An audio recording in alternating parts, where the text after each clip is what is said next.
प्यारे बच्चों, कैसे हैं आप लोग। उम्मीद करते हैं कि बहुत अच्छे से होंगे और अपने पढ़ाई को एकदम बेहतरीन तरीका से कर रहे होंगे। तो आज हम लोग एक मतलब कि हिंदी व्याकरण का क्वेश्चन बैंक सोल्यूशन करने वाले हैं, जिसमें से आप लोगों को बिहार बोर्ड मैट्रिक परीक्षा से संबंधित है कि नहीं क्वेश्चन बैंक हिंदी व्याकरण के करने वाले हैं। ठीक है, और इसमें कुछ ज्यादा प्रश्न नहीं है, फिर भी है प्रश्न, है कि नहीं। तो आप लोग क्लास को शुरू से लेकर लास्ट तक देखिएगा और एक एक प्रश्न को जवाब देने का प्रयास कीजिएगा। ठीक है कि नहीं। तो चलिए सबसे पहला नंबर प्रश्न देखते हैं। स्वरों के, बाबू ध्यान दीजिएगा क्या कह रहा है, आप लोग ध्यान देंगे। यानी कि स्वरों के, आप लोग क्या कर रहे हैं बाबू, यानी कि स्वरों के उच्चारण में लगने वाले समय के आधार पर स्वर वर्ण के कितने भेद होते हैं। स्वर वर्ण के कितने भेद होते हैं बाबू, तो आप लोग याद रखिएगा 2 भेद होते हैं। ठीक है, उसके बाद में देखिएगा आगे क्या कह रहा है। कह रहा है च का उच्चारण स्थान कौन सा होगा, मुर्दा होगा कि दांत होगा कि तालु होगा कि ओष्ठ होगा। आप लोग फटाफट से कमेंट करके बताएंगे। च, तो च का तालु हो जाएगा। क्या हो जाएगा बाबू, च का क्या हो जाएगा, तालु हो जाएगा। आप लोग याद रखेंगे। आप लोग कमेंट कीजिए बाबू, सारे बच्चे का कमेंट हम देख रहे हैं। ठीक है, आप लोग कमेंट करके बताते चलिएगा। ठीक है, चलिए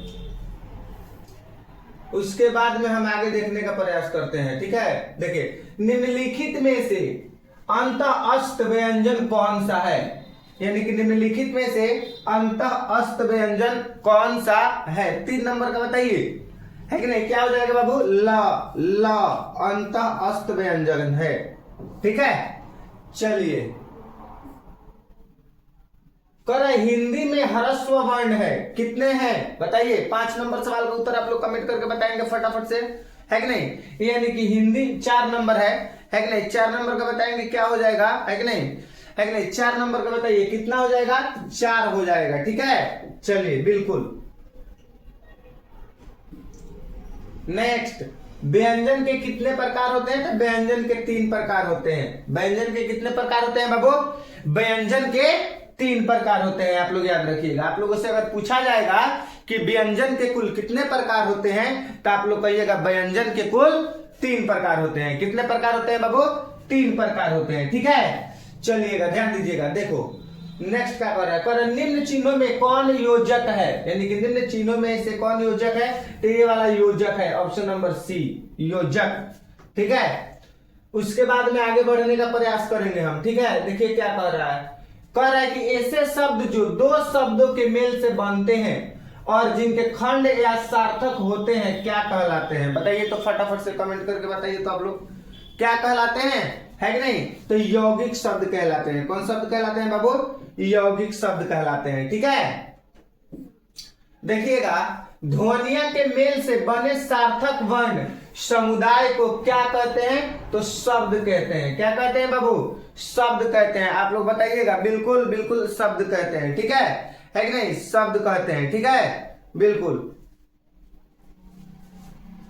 चलिए आगे बढ़ने का प्रयास करते हैं। देखिएगा मेरे दोस्त, कह रहा है कि उत्पत्ति के आधार, उत्पत्ति के दृष्टि से शब्द के कितने प्रकार होते हैं, तो उत्पत्ति की दृष्टि से शब्द के 4 प्रकार होते हैं। ऑप्शन नंबर ए हो जाएगा। कौन सा हो जाएगा, ऑप्शन नंबर ए हो जाएगा। यानी कि उत्पत्ति के क्या चीज, उत्पत्ति के दृष्टि से शब्द के 4 भेद होते हैं। ठीक है, चलिएगा आगे बढ़ने का प्रयास करते हैं। ठीक है, नेक्स्ट भाववाचक संज्ञा का उदाहरण है। भाववाचक संज्ञा का उदाहरण क्या है, लड़की, बहन, घड़ी, सर्दी। तो सर्दी हो जाएगा। कौन सा हो जाएगा, सर्दी हो जाएगा। आप लोग याद रखिएगा। ठीक है, देखिएगा निम्न में भाववाचक संज्ञा कौन है कि नहीं, तो भाववाचक संज्ञा बुढ़ापा हो जाएगा। बुढ़ापा कौन सा संज्ञा है दोस्त, भाववाचक संज्ञा हो जाएगा। आप लोग याद रखिएगा। ठीक है, आगे देखिए तूफान शब्द कौन सा संज्ञा है, 12 नंबर। आप लोग फटाफट से कमेंट करके बताइए तूफान शब्द कौन सा संज्ञा है, तो तूफान शब्द जातिवाचक संज्ञा है। तूफान शब्द कौन सा संज्ञा है, जातिवाचक संज्ञा है। ठीक है, नेक्स्ट देखते हैं क्या कर रहा है। कारक के कितने भेद है, बिल्कुल कारक के कितने भेद होते हैं, 13 नंबर। आप लोग कमेंट करके बताइए, है कि नहीं। 13 नंबर का बताइए। कारक के 8 भेद होते हैं। कितने होते हैं, 8 भेद होते हैं। ठीक है, चलिएगा सर्वनाम के कितने प्रकार होते हैं? तो सर्वनाम के 6 प्रकार होते हैं। सर्वनाम के कितने प्रकार होते हैं बाबू?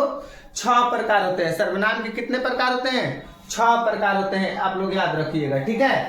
चलिएगा देखिएगा क्या कह रहा है, आगे बढ़ने का प्रयास करते हैं। 15 नंबर, जो शब्द संज्ञा या सर्वनाम की विशेषता को बताता है उसे हम लोग क्या कहते हैं? तो विशेषण कहते हैं। क्या कहते हैं? जो शब्द संज्ञा या सर्वनाम की विशेषता को बताता है कि नहीं, उन्हें हम क्या कहते हैं? तो विशेषण कहते हैं, ठीक है। चलिए आगे देखिएगा, कह रहे वर्तमान काल के कितने भेद हैं? तो वर्तमान काल के 5 भेद हैं। वर्तमान काल के कुल कितने भेद हैं? तो 16 नंबर का क्या हो जाएगा? सी हो जाएगा, है कि नहीं? 16 नंबर का क्या हो जाएगा? सी हो जाएगा, ठीक है। आगे देखते हैं क्या कर रहा है। कह रहा है कि कार्य के आधार पर क्रिया के कितने भेद होते हैं? तो कार्य के आधार पर क्रिया के 2 भेद होते हैं। कार्य के आधार पर क्रिया के कितने भेद होते हैं बाबू? 2 भेद होते हैं। आप लोग याद रखिएगा, कार्य के आधार पर क्रिया के 2 भेद होते हैं। आप लोग याद रखिएगा अच्छे तरीके से, ठीक है। चलिए उसके बाद में हम लोग आगे बढ़ने का प्रयास करते हैं। देखिएगा ध्यान से, है ना। सकर्मक क्रिया के कितने भेद होते हैं? बिल्कुल, सकर्मक क्रिया के कितने भेद होते हैं? आप लोग बता दीजिएगा, बता दीजिएगा। क्या हो जाएगा? तो 3 होता है, ठीक है। चलिए आगे बढ़ते हैं मेरे दोस्त, देखिएगा, है कि नहीं। काम का नाम यानी काम का नाम बताने वाले शब्द को क्या कहते हैं? यानी काम के नाम को बताने वाले शब्द को हम लोग क्या कहते हैं? आप लोग फटाफट से बताइएगा। तो क्रिया कहते हैं। क्या कहते हैं बाबू? क्रिया कहते हैं, ठीक है। चलिए आगे बढ़ने का प्रयास करते हैं। आकर्मक क्रिया के कितने भेद होते हैं? आकर्मक क्रिया जो होते हैं उनके कितने भेद होते हैं? तो आकर्मक क्रिया के बाबू 2 भेद होते हैं। आकर्मक क्रिया के कितने भेद होते हैं? 2 भेद होते हैं। आप लोग याद रखिएगा दोस्त। देखिएगा बाबू कितना इंपॉर्टेंट प्रश्न आप लोगों के लिए लाए हैं। हिंदी में प्रत्यय होते हैं, बताइए। हिंदी में प्रत्यय होते हैं, कितने होते हैं? तो हिंदी में प्रत्यय 5 होते हैं, ठीक है। आप लोग याद रखिएगा, ठीक है, बिल्कुल। चलिए आगे देखने का प्रयास मेरे दोस्त। कह रहा है कि खून पसीना एक करना मुहावरे का अर्थ है, बताइए। खून पसीना एक करना मुहावरे का अर्थ कौन सा हो जाएगा? आप लोग बता दीजिएगा। तो कठिन परिश्रम करना। खून पसीना एक करना यानी मुहावरे का अर्थ कठिन परिश्रम करना। खून पसीना एक करना यानी मुहावरे का अर्थ क्या हो जाएगा?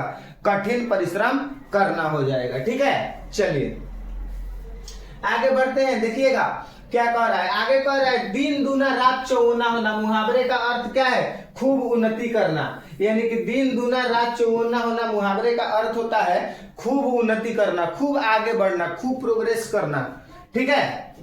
चलिएगा देखते हैं बाबू क्या कह रहा है, ध्यान दीजिएगा। कह रहा है सीधे मुंह बात करना। मतलब कि सीधे मुंह बात करना मुहावरे का अर्थ क्या होता है? घमंड करना, है कि नहीं? क्या होता है? घमंड करना। यानी सीधे मुंह बात करना मुहावरे का अर्थ घमंड करना, ठीक है। चलिए उसके बाद में आगे बढ़ने का प्रयास करते हैं। देखिएगा क्या कह रहा है।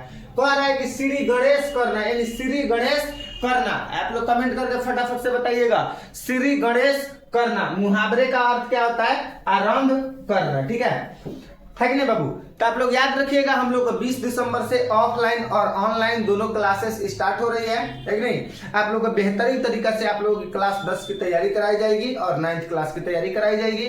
और 11-12 अभी हाल ही फिलहाल में सिर्फ और सिर्फ अभी ऑफलाइन ही चलेगा, लेकिन उनको भी ऑनलाइन में कन्वर्ट किया जाएगा जल्द से जल्द, है कि नहीं। तो उम्मीद करते हैं कि आप लोगों को क्लास बहुत अच्छा से लगा होगा। अगर क्लास अच्छा से लगा हुआ हो तो एक कमेंट सुंदर सा कीजिए और वीडियो को लाइक कीजिए, चैनल को सब्सक्राइब कीजिए। जय हिंद।